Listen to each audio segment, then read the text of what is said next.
Ready সুধী সনাতনী ভক্তবৃন্দ সুধী সনাতনী ভক্তবৃন্দ সবাইকে নমস্কার। মনে রাখবেন সাবরহাট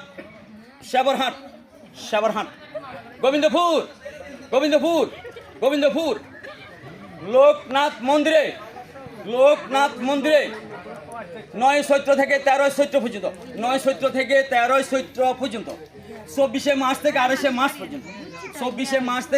মার্চ পর্যন্ত মঙ্গলবার থেকে শনিবার পর্যন্ত বাসন্তী পূজা